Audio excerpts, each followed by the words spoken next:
Assalamualaikum warahmatullahi wabarakatuh.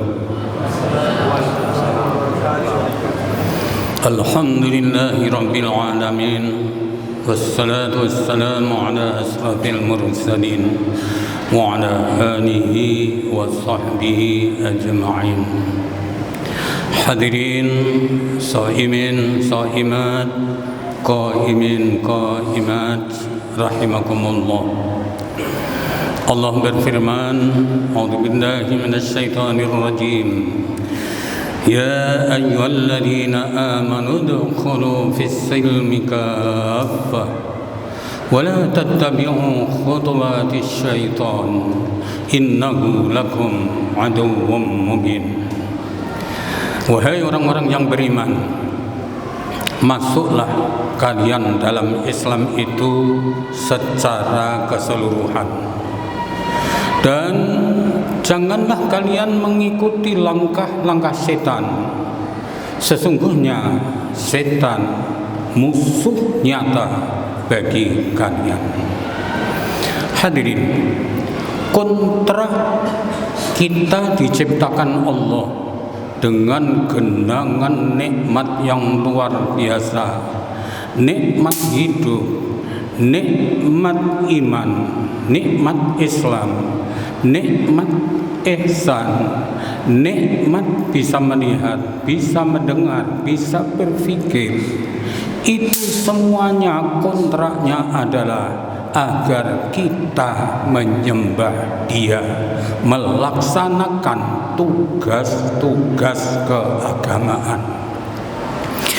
Orang kafir, orang musyrik, non-muslim terang-terangan menolak kontrak itu. Bahkan sebagian mereka berani menuhankan Tuhan selain yang menciptakannya. Ada yang menyembah Nabi Isa, ada yang menyembah dewa, bahkan ada yang menyembah patung-patung yang mereka buat sendiri. Berbeda hadirin dengan orang-orang yang beriman, dengan orang-orang muslim. Mereka menerima kontrak itu. Mereka menyatakan dalam salatnya, mereka mengucapkan ikrar, inna salati wa nusuki wa mahyaya wa mamati lillahi rabbil alamin. Sesungguhnya salatku dan ibadahku yang lain, hidup matiku, semua untuk Allah, Tuhan semesta alam. Hadirin kaum muslimin, dalam menerima kontrak itu terbagi menjadi 3 golongan. Golongan pertama adalah mutiin, orang-orang yang taat, yang melaksanakan perintah-perintah Allah, menjauhi larangan-larangannya. Golongan yang kedua, dalam hal menerima kontrak ini, mereka menerima hanya sebatas pada identitas kertas saja. Orang menyebutnya Muslim KTP atau Islam abangan.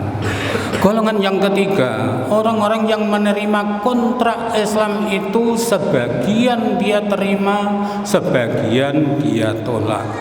Kalau dalam teks Al-Quran, yu'minu bi ba'din wa yakfuru bi ba'd. Sebagian mereka percayai, sebagian lain mereka tolak. Hadirin, dari sini maka ada orang yang sholat tidak mau, tapi puasa mau. Ada orang yang sholat mau, akan tetapi puasa tidak mau, dan seterusnya. Lalu bagaimana hukum orang-orang Islam yang seperti itu? Jelas hadirin, teks Al-Quran menyebut bahwa orang-orang yang melaksanakan sholat saja akan tetapi malas, merasa keberatan, itu disebut oleh Allah dengan sebutan orang-orang munafik. Lalu bagaimana orang yang meninggalkan sholat? Tentu mbahnya munafik. Hadirin rahimakumullah, kalau para ulama menyebutnya orang-orang yang meninggalkan sholat itu hayawan ghairu muhtaram, makhluk hidup yang tidak terhormat. Tidak terhormat berarti terhina. Ada 3 hayawan yang tidak terhormat. Yang pertama adalah tarikus shalah, orang yang meninggalkan sholat. Yang kedua wal kafirul harbiyu, orang-orang kafir yang memusuhi Islam, memerangi Islam. Yang ketiga wazanil muhson, orang-orang yang masih punya suami, punya istri tapi masih berzina. Dan yang keempat wal kalbul akur, anjing galak.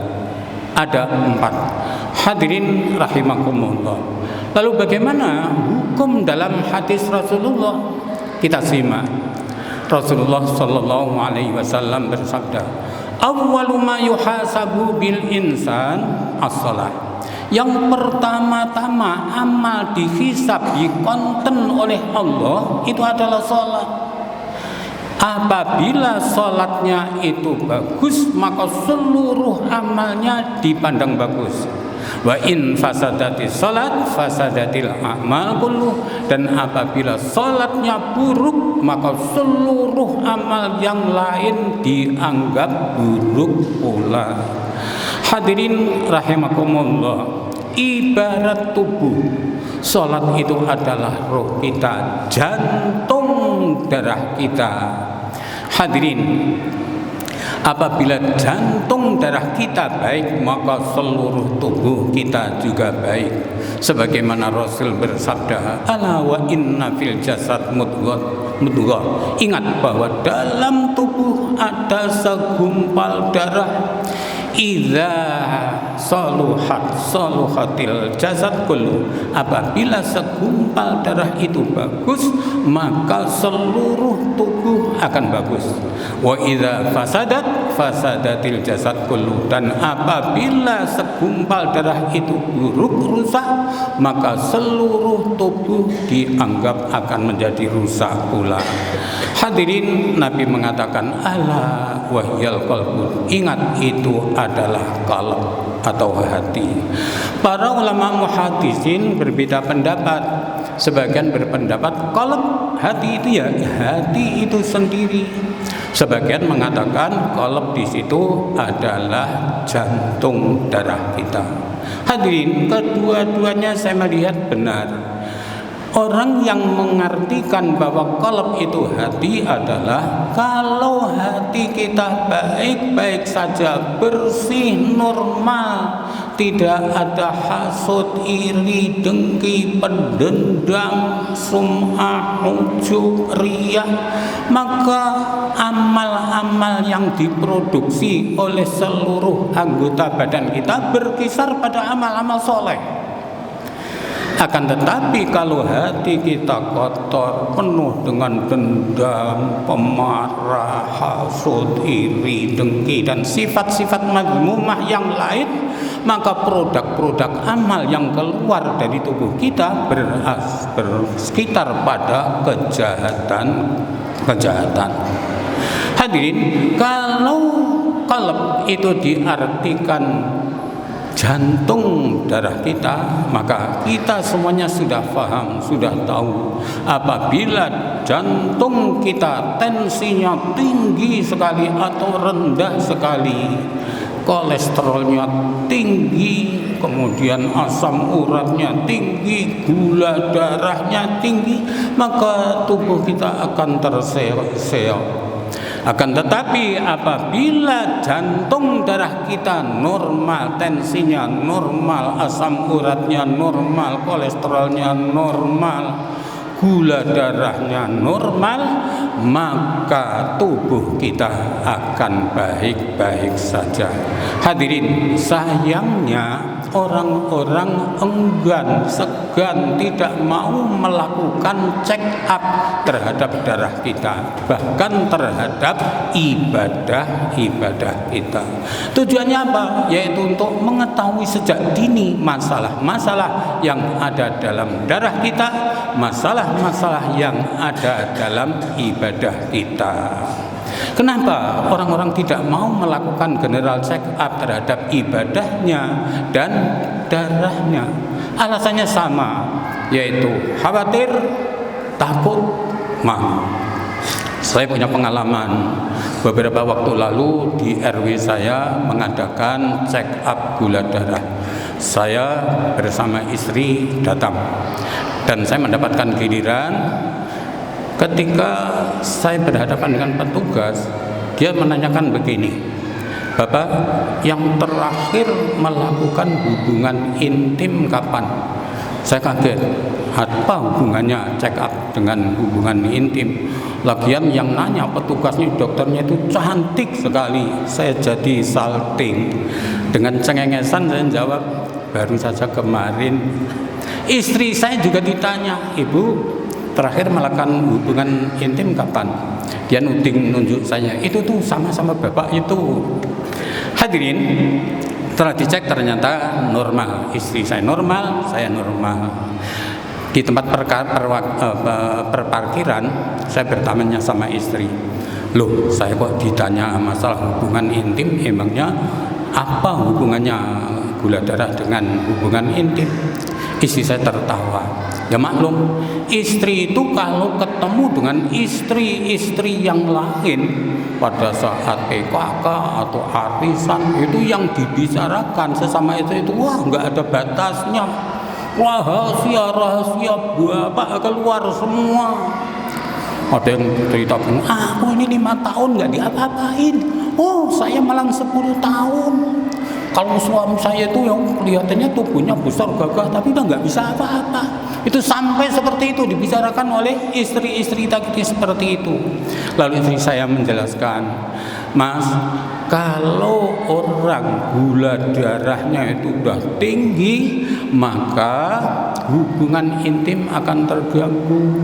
Ibarat mau pergi ke Superindo, baru sampai di tengah jalan sudah berhenti, tidak sampai ke Superindo." Hadirin, rupanya itu menjadi penyebab kenapa seseorang tidak mau melakukan check up terhadap darahnya. Pantesan itu ketika saya mendatangi check up itu yang datang kebanyakan ibu-ibu, bapak-bapak sepi, nggak ada. Hadirin, sama. Kenapa seseorang tidak mau melakukan check up terhadap ibadahnya? Ya itu khawatir, takut, malu. Khawatir kalau ketahuan tentang kekurangan ibadahnya, ternyata wudunya belum benar, ternyata sholatnya belum bergeraan sholatnya belum benar, bacaannya belum benar. Nah, dia akan malu, akan khawatir, takut diketahui oleh orang-orang. Hadirin rahimakumullah, padahal itu sangat menentukan, akibatnya fatal kedua-duanya. Orang-orang yang tidak mau melakukan check up terhadap ibadahnya, ketika dia sedang berjalan bersama keluarga, anak cucu, sampai di tengah jalan tiba-tiba ketemu dengan malaikat Israel. Kita tahu malaikat Israel itu nggak kenal kompromi sama sekali. Tiba kletek kita habis. Maka sudah tertutup kesempatan untuk memperbaiki kekurangan ibadah kita. Pada saat nanti kita dipanggil oleh Allah satu persatu. Walaqad ji'tumuna furada kama khalaqnakum awwala marrah. Dan sungguh kalian akan mendatangi kami satu persatu sebagaimana kalian pada saat saya ciptakan sejak awalnya. Kita menghadap Allah dalam keadaan telanjang bulat, belum dihitan. Kemudian di hadapan Allah tanpa pembela, tanpa pendukung. File kehidupan kita dibuka oleh Allah Subhanahu wa taala. Kemudian yang pertama-tama diberi konten dilihat oleh Allah adalah salat kita. Kalau salat kita bagus, kemudian bolong-bolong, Nah itu nanti masih akan dicarikan ada nggak sholat sunnah yang dia lakukan. Maka sholat sunnah itu akan menutup sholat kita yang bolong. Akan tetapi syaratnya sholatnya bagus. Akan tetapi apabila sholatnya buruk, bolong-bolong, banyak yang ditinggalkan, seluruh ibadah-ibadah yang lain dicoret semua. Sebab kewajiban satu ini apabila tidak dilaksanakan secara baik, seluruh yang lain-lainnya menjadi sia-sia. Tentu nasib kita pasti kita sudah tahu akan kemana. Begitu juga hadirin, kalau kita tidak pernah melakukan check up terhadap jantung darah kita sedang pergi bersama keluarga tadabbur alam, rekreasi, tiba-tiba di tengah jalan lemes, kemudian kelesek jatuh, tak sadarkan diri, kemudian kita dibawa ke rumah sakit, 1 minggu belum sadar, 2 minggu belum sadar. Begitu sadar, Masya Allah, kita sudah tidak bisa apa-apa. Kalau sudah seperti ini hadirin, maka sulit sekali untuk mengembalikan kepada kesehatan pada awalnya. Untuk itu hadirin, saya sampaikan agar menjadikan ibrah, pelajaran bagi kita semuanya. Mari kita bersama-sama memperbaiki kekurangan-kekurangan ibadah kita dan kekurangan-kekurangan yang ada dalam darah kita. Hadanallahu wa iyyakum ajmain. Assalamualaikum warahmatullahi wabarakatuh.